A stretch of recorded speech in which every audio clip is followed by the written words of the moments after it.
PCOD, PCOS, irregular periods அப்படின்னா என்ன? இதெல்லாம் சரி செய்ய முடியுமா? இர்ரெகுலர் பீரியட்ஸ், பிசிஓடி, பிசிஓஎஸ் இந்த மூணுமே பார்த்தீங்கன்னா ஒன்றுக்கொன்று பின்னி பிணைஞ்சது.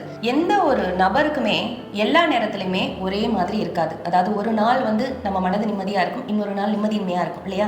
மனசோட நிலையை நம்மளால் பார்த்துக்க முடியும். அதே மாதிரி உணவு சாப்பிடும்போது போன மாதம் உங்களுக்கு ஒரு சுவை பிடிச்சிருக்கும், இந்த மாதம் பார்த்தீங்கன்னா மாதங்களை விடுங்க, ஒரு 6 வருடங்களுக்கு முன்னாடி உங்களுக்கு ஒரு சுவை பிடிச்சிருந்துருக்குன்னு வச்சுக்கோங்க. 6 வருடத்துக்கு அப்புறம் பார்த்தீங்க அப்படின்னா அது திரும்ப பிடிக்காம வேற ஒரு உணவுக்கு மாறுவீங்க. ஸோ இந்த ரொட்டேஷன் உடம்புல இருந்துகிட்டே இருக்கும். இதை தான் 7 இயர் ஈச் அப்படின்னு சொல்லுவோம். இதே மாதிரி நம்ம உடல்லையும் பார்த்தீங்கன்னா மாற்றங்கள் நடந்துகிட்டே இருக்கும்.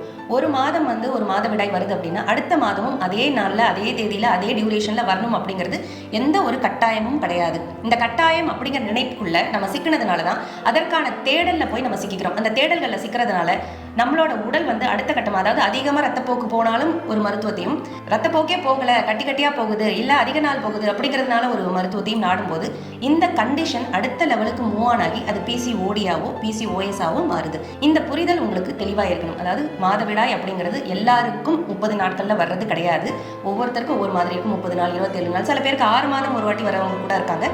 சில பேருக்கு பார்த்தீங்க அப்படின்னா ஒரே நாளில் மாதவிடாய் நிற்கிறவங்களும் இருக்காங்க. சில பேருக்கு கண்ணில் மட்டும்தான் படும் மாதவிடாய், அதுக்கப்புறம் தொடர்ந்து அவங்களுக்கு ரத்தப்போக்கே இருக்காது. இல்லாமல் சுகப்பிரசவமாகி எந்த ஒரு ட்ரீட்மெண்ட்டும் இல்லாமல் சாதாரண முறையில் பிரசவித்து சாதாரண முறையில் சுகப்பிரசவம் ஜனிக்கிற குழந்தைகள் எத்தனையோ பேரை பல ஆண்டு காலமாக பார்த்துட்டு தான் இருக்கோம் நாங்கள்.